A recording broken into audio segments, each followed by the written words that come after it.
Your time starts now. नमस्कार, मैं सृष्टि Joshi EMRS Uttarakhand की ओर से आप सभी को एक कहानी सुनाने जा रही हूँ जिसका शीर्षक है घुघुती बासुती भय भूकू मैं सूती। गांव में ढोल दमोह बज रहे थे।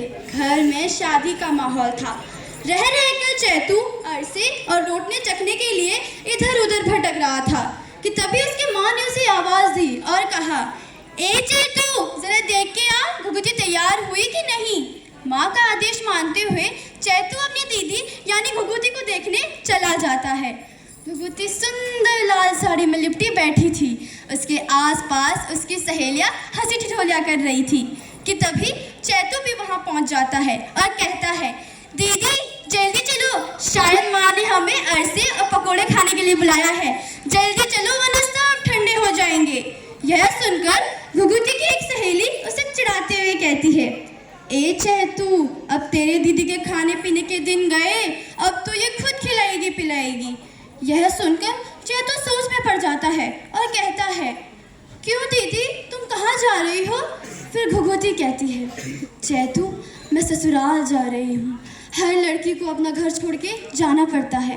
शादी में सिर्फ अरसे और पकोड़े ही नहीं बनते, बल्कि एक घर से एक लड़की की डोली भी विदा होती है। यह सुनकर चैतू घबरा गया, और घबराता भी क्यों नहीं। घुघुती उसकी माँ जैसी थी और माँ से बिछड़ने का कष्ट शब्दों में बयां नहीं किया जाता। तो वो घबराते हुए घुघुती से पूछता है, तो दीदी तुम मुझसे मिलने कब वापस आओगी। फिर घुघुती रोने लगती है और कहती है, जब हर तरफ खुशियों का माहौल होगा और चारों तरफ हरियाली होगी, उस चैत्र के महीने में मैं तुझसे मिलने आऊँगी। यही आश्वासन पाकर चैतू अपने दिल को मजबूत बनाते हुए अपनी दीदी को दूर एक गांव में विदा कर देता है। दुख तो समय के साथ कट जाते हैं, लेकिन यादें, उनका कोई हिसाब नहीं होता। दिन बीतते गए, महीने बीतते गए और ऐसे साल गुजर गए। चैतू हर चैत्र के महीने में घुघुती की राह देखता, लेकिन वो ना आई। वहीं दूसरी छोर घुघुती के सामने कभी न खत्म होने वाला काम था। ऐसा लग रहा था मानो वो अभिमन्यु की तरह किसी चक्रव्यूह में फंस गई हो, जहां से बाहर आना बहुत मुश्किल था। मन उसका भी करता जब वो अपने ससुराल की औरतों को मायके जाते हुए देखती, लेकिन अपने काम के वजह से वो हर बार अपना मन मार देती। छोटा चैतू बड़ा हो गया था। अब उसकी घुघुती से मिलने की ललक जिद में बदल गई थी। तो उसने तय करा कि वो घुघुती से मिलने यानी अपनी दीदी के ससुराल जाएगा। अगले दिन जैसे ही चैतू घुघुती के ससुराल के लिए निकलने लगा कि तभी उसकी माँ ने उसे कहा, बेटा, मैं यहाँ अकेली हूँ, तो तुम अपनी दीदी से मिलके तुरंत वापस आ जाना। और ये कहते हुए माँ ने चैतू के पास घुघुती के लिए एक सोने की जंजीर भी दी। चैतू ने माँ को अलविदा करा और अपने दीदी के गांव के लिए निकल पड़ा।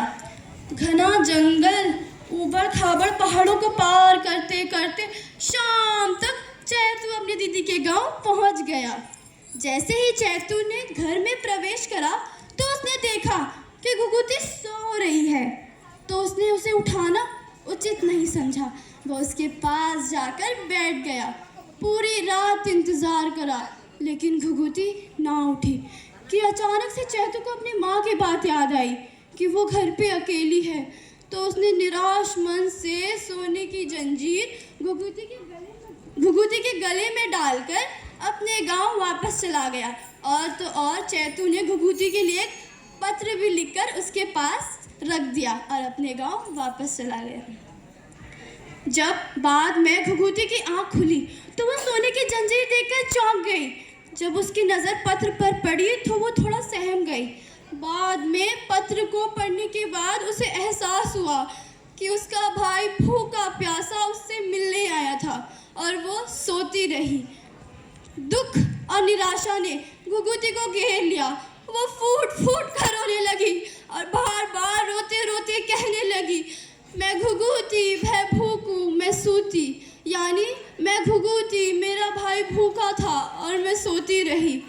सब कुछ खत्म हो गया था सिवाय घुघुती के आखिरी शब्दों के, जो पहाड़ों ने सजो के रखे थे। हाँ, वही शब्द, मैं घुघुती भय भूकू मैं सूती।